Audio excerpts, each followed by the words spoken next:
Pokemon shouldn't be around today.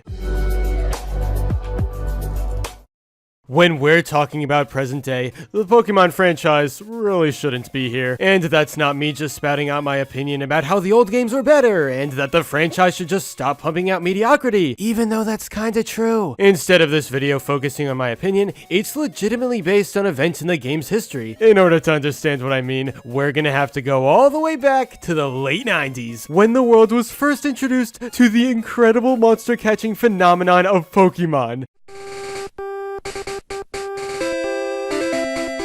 1996 revealed Red version and Green version, two entries that were relatively basic at the time, but few could predict the absolutely insane future they would lead to. Also, can't forget about the special Blue edition. So okay, 3 entries. These games set out to make a name for themselves. Players started out in the small, quiet Pallet Town in the beloved Kanto region. It was here that their journey to become the greatest trainer of all time would begin. It was here that many childhood memories were formed. It was here that the impossible became possible. To say these games were monumental is still an understatement. Pokemon is one of the biggest franchises of all time for a reason, and this calm beginning is what kicked everything off. If we know how big this would become, that begs the question, why on earth would it need to end in 1999? I mean, that's only a few years after the other games came out, so what gives? Well, 1999 is when Pokemon Gold and Silver came out on Game Boys everywhere. Understanding the success of the adventures that came before, the Pokemon team decided to kick things up a gear and get way more ambitious than most people would expect. Welcome to the world of Pokemon Gold and Silver. Tons of new Pokemon, new adventures and worlds to explore, new badges to collect. So you've got to ask yourself, have you got what it takes? From the very beginning, it was clear that something was different here. It wasn't only the fact that we were in a brand new region with new Pokemon to find, but there was, get this, another full region in the game. After conquering all the gyms in Johto, you could return to Kanto, challenge the original gym leaders, and even the first protagonist. Oh my god. And with this evolution of the series, it was only natural that other new features would be added, like Pokemon breeding, or of course that special time system. Everything was coming together to make this lineup the most exciting few games in the entire series. Considering how big all of this was, you got the sense of it being a finale. As it turns out, you would be completely right. Yeah, what many fans don't know today is that the series was supposed to end right here with these games. Details can be found during an interview between Satoru Iwata, rest in peace you legend, and Tsunekazu Ishihara, president of the Pokemon Company. At one point during this interview, Ishihara mentions that Pokemon is like the ultimate king of portable toys, and then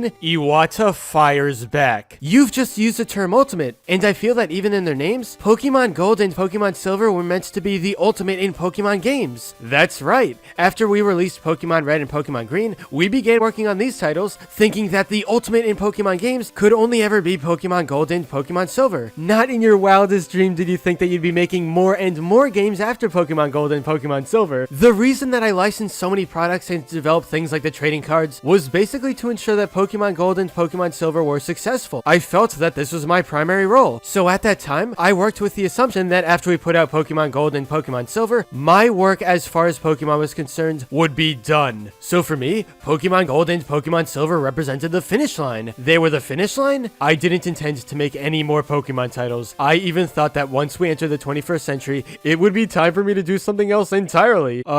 He was wrong. Very wrong. If the series had not been as successful as it ended up becoming, then we truly would not be seeing any more Pokemon games today. Then again, that gives you a lot of context behind Gold and Silver. Like I was saying before, these were massive and ambitious. The team packed in more here than anyone had expected because it was going to be the end. The series as we knew it would not continue into the new century, or at least that was the expectation. Fast forward more than 20 years later, and the franchise is thriving. Now listen, I have a lot of problems with modern Pokemon games, but I still think it's awesome that so many fans are creating new memories each and every day with their adventures here. New generations of kids are growing up with this in the exact same way I did. Journeying through all the incredible regions and catching them all, it meant a lot to me, and I'm still happy it didn't end with Gold and Silver. I want to see the series grow even bigger, not necessarily with the games, because that seems like a lost cause, but with the overall idea of Pokemon. Trade those cards, watch that anime, just keep the name alive. And if we've learned anything over the course of this video, it's that Pikachu and all his friends are here to stay for a long time. A really, really long time.